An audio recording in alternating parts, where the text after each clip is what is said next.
Golf Central on YouTube, brought to you by the Epic Speed Driver from Callaway. Hello, I'm Cara Banks and welcome into Golf Central on YouTube, where we can tell you that Brendan Steele holds the 54-hole lead at the Sony Open for a second straight year. Question is, can he convert this time around? Let's get his reaction after a third round 61. Love to say what was working well for you out there today, but it seemed like about everything. Yeah, I mean, just about everything through the bag. I've been feeling really good with my swing, been holing a bunch of putts. Hadn't really seen anything lip out until 13 and 14 kind of went out back to back. But if that's my biggest problem, then I'm in pretty good shape. Curious, of tournaments you've had chances to win over the years, where would last year's rate in terms of one that you felt really slipped out of your hand and you were, Yeah, so that's interesting. I mean, definitely, I would say probably the most that slipped away. But at the same time, I also felt like I played very well last year. Like, I don't feel like I played any worse than when I've won. And, it's a totally different discussion if Cam doesn't get up and down on the last hole.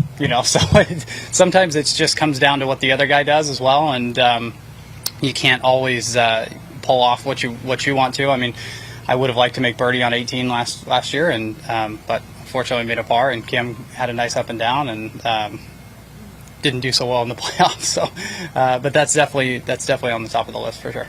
We kind of asked this before. I mean, golf doesn't know you anything, but you feel like you just feel like there's a little bit there that was left from last year that you're trying to finish off this year. I mean, all it shows you is that you can do it, around this course. You feel comfortable here with the shots and everything. Totally different conditions this year. It's been so nice all week versus last year. It was just like, you just had to really battle on every shot. I mean, you're hitting 5 irons from 160 yards and things like that last year. So it's been a totally different kind of week, but I love the course. I love the shots. I love what it demands of you. And so it's always nice for me coming off of a break because I'm excited to play, and sometimes I lose that through the middle of the year. Given what you just said, how does that change your mindset for tomorrow or strategy for tomorrow compared to a year ago? I think we're going to get some wind tomorrow. It's not going to be quite as bad as last year, but I like the wind. The wind is my favorite condition. I don't love rain, but I like wind. So I'm fine with it. If it blows, if it doesn't blow, I've enjoyed it like this too. So either way is okay with me. We talked about this earlier in the week. The way you played last year, the way you're playing this year, you didn't come to this tournament for so long because you didn't have success early on. What changed with your mindset with this place? And yeah, why I mean, are you playing so well? I'm a totally different player than I was then. It was my first ever tour event. I came and played and missed the cut, and thought it wasn't my style of golf course. My game has changed a ton since then, and I took 10 years off. And Keegan finally forced me to come back, and thank God he did, because it's turning into my favorite place to come. So it's. I think my game's just a little bit better, and I think when I'm sharp, it doesn't really matter where I go. I feel like I can contend. What's the biggest difference for you as a player versus then? When I first got on tour, all I could do was hit big hooks, and now I can shape the ball both ways. I can flight it up and down. So in this course, you have to work it both ways. You have to be able to hit some shots off the tee, and especially with them running out the way that they are, you have to work them off bunkers and play to your numbers and things like that. And I just wasn't as good at that when I was 27 as I am now. So that's the biggest difference. What mindset are you going to bring to the golf course tomorrow?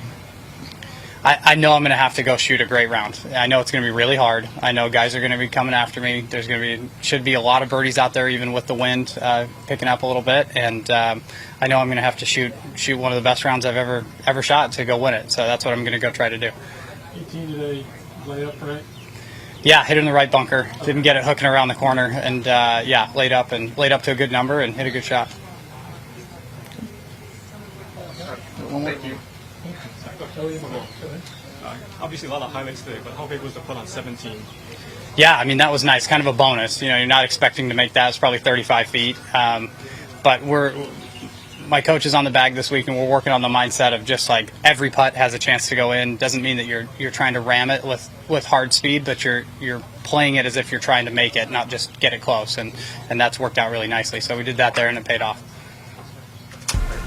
So the bogey-free round today saw Brendan hit 13 of the 14 fairways and all added up to a 61, which marks his lowest round on the PGA Tour. He has only converted, though, from the 54-hole lead once out of the previous 5 instances he has been in this position. So as we take a look at the leaderboard, he does have that and 2-stroke advantage over the rest of the field, but plenty of other names chase, including Kevin Na, who, like Brendan, had a 61 out there today. So let's hear what he had to say after his round. Yeah, I played great. I made my share of putts, and the only disappointing putt. I mean, I did miss a few. I missed a 3.5 footer on 6, whatever. But 17. Because you're thinking, okay, I make birdie here, make eagle, and I got a chance for a 59. How often do you get a chance? That was in your head for that magic number, and it's definitely in your head. If you're a golfer, a professional golfer, it's in your head, and it was fun and exciting. Unfortunately, we misread that putt totally. You know what? But I made a nice one on 18. You have about 9.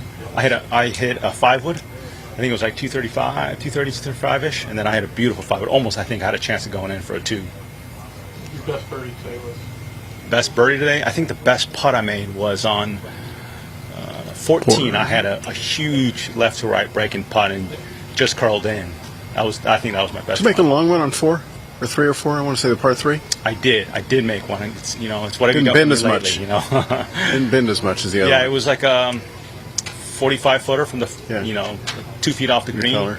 That was nice too, but I just missed a short one on the hole before, so you probably missed all the fun yesterday. When I asked Mitch, he plays with a guy who shoots 60. They both shoot 62 yesterday. Oh, really? Today it's 61, 63. Yeah. How much easier that is to feed off. It's nice when you and your playing partners, making a lot of birdies. You're seeing a lot of good putts, a lot of good shots, and we were kind of edging each other on, giving us fist bumps, and I called one on one of his putt on 11, like halfway there. I had to putter off for him, and we had a good time.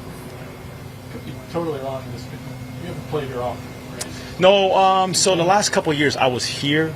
2 years ago I played Maui. I didn't play Maui. I had a broken finger. Tried to play here. Couldn't play. Last year I played Maui. Came here, hurt my neck, and I didn't play. So you know what? I actually pulled my rib Wednesday before the Pro-Am. I was like, oh my God, here we go again. But I'm just happy to be playing. Maybe that's the attitude I need. He had one. Go ahead, Jason. Yep. When you're in the middle of a run like you had with those 4 in a row, do you find it easier to focus and stay in the moment when there aren't fans around going crazy? Or is it I like the fan roars. It kind of feels good and it makes you feel good. And that's what we play for. I mean, I didn't grow up dreaming about making a putt on the last hole with nobody around. I dreamed about a huge crowd. So we missed it. We missed the fans, and hopefully they'll be back next year. What did you first start watching these Look, I didn't invent it. I was always watched pros do it and I always imitated it, but I've done a good job of getting good at it. That's for sure.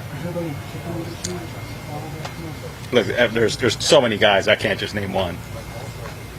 Okay. What's the longest you've gone chasing?